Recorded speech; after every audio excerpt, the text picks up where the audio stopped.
ఏమైనా ఈ స్మాల్ రోడ్లోను ఇటువైపు ఏమో మహాగని ట్రీస్, ఇటువైపు ఏమో టేకు వృక్షాలు. టేకు వృక్షాలని మనకు బాగా తెలుసు, టేకు గురించి మనకు బాగా తెలుసు. మన ఇండియాలోను ఏషియాటిక్ కంట్రీస్లో టీక్ అనగానే దట్టు బర్మా టీక్ అంటే very very high quality, high durability, high furniture వుడ్గా మనం పరిగణిస్తాం. అయితే దానికంటే విలువైనటువంటిది మహాగని. మనకి ఇటువైపు ఉన్నాయి వృక్షాలన్నీ కూడా మహాగని పేరులోనే మనకి ప్రత్యేకత ఉంది కదా. మహాగని, గని అంటే ట్రెజర్. బ్యూటిఫుల్ గ్రెయిన్ అనమాట, పాలిష్ చాలా బాగా వస్తుంది, విత్ హై డ్యూరబిలిటీ కూడా చాలా ఎక్కువ అనమాట. Very very valuable and commercial and prized wood అనమాట మహాగని. యూరోపియన్ కంట్రీస్లో, సెంట్రల్ అమెరికాలో, సౌత్ అమెరికాలో చాలా పాపులర్ మహాగని. ఇప్పుడు ప్రగతిలో ప్రతి సంవత్సరంలో మన నర్సరీలోనూ 20,000, 30,000, 40,000 మొక్కలు కేవలం మహాగని పెంచుతుంటాం. సీడ్ కలెక్షన్ చేస్తుంటాం మేము. ఈ ఉన్న చెట్ల నుంచే కాయలు విత్తనాలు తీసి మీకు చూపిస్తాను కూడా, కాయలు విత్తనాలు కూడాను ఇక వేల కొద్దీ పెంచుతుంటాము.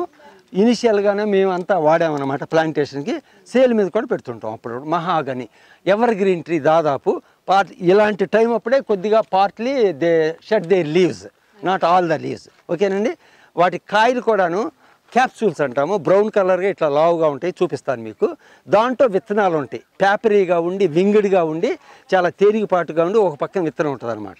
అయితే వుడ్ వాల్యూ అనే కాకుండా ever green tree very very important feature అనమాట. ఎవర్ గ్రీన్ ట్రీ అంటే ఎవెన్యూస్లో కానీ పార్క్స్లో కానీ బాగా విస్తృతంగా వాడచ్చు దాన్ని. టింబర్ వ్యాలీ పక్కన పెట్టేయండి. తర్వాత మంచి మెడిసిన్. ఫ్లవరింగ్ వచ్చినప్పుడు ఫ్లవర్ ఈజ్ వెరీ వెరీ ఇన్కాన్స్పిక్యూస్, అది కంటికి సరిగా ఆందం. కానీ చిన్న చిన్న పువ్వులు ప్యారెట్ గ్రీన్ కలర్లో ఉండి ఆ పూత మీద ఉన్నప్పుడు, బ్లూమ్స్ మీద ఉన్నప్పుడు తెల్లారిపాటికి కార్పెట్ లాగా ఉంటాయి కింద. మనం అక్కడికి వెళ్ళంగానే మనం చాలా ఆశ్చర్యపోతాం, ఏంటి లైట్ గ్రీనిష్ కలర్ కార్పెట్గా ఉందని. అప్పుడే మనకి ప్రజెంట్ ఫ్రాగ్రెన్స్ కూడా వస్తుంది అక్కడి నుంచి, గ్రౌండ్ నుంచి అంత సువాసన వస్తుంది అన్నమాట. సువాసన ఎక్కడైతే ఉందో అదంతా మన ఆరోగ్యానికి మంచిది, ఫుల్ స్టాప్, అంతే, దానికి తిరుగులేదన్నమాట. ఓకే. తర్వాత ఆ కాయలు కాసి దాంట్లో విత్తనాలు ఉంటాయని చెప్పాను కదా, ఆ విత్తనాల నుండి ఒక ఆయిల్ కూడా ఎక్స్ట్రాక్ట్ చేస్తారు. That oil has got some medicinal value, skin డిసీజ్కి కానీ అది కానీ. అయితే లేటెస్ట్గా కేవలం ఒక 4-5 years బ్యాక్ మాత్రం ఇనీషియల్ రీసెర్చ్ ద్వారా వాట్ దే ఫౌండ్ దట్ దాన్ని తీసిన ఆయిల్లోనూ మెడిసినల్ వాల్యూస్ ఏమేమి ఉన్నాయన్నారు.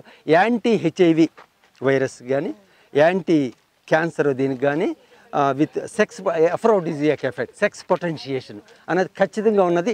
In principle they found out. ఇప్పుడు దాన్ని clinical examination they have to establish, అంతవరకు అండి.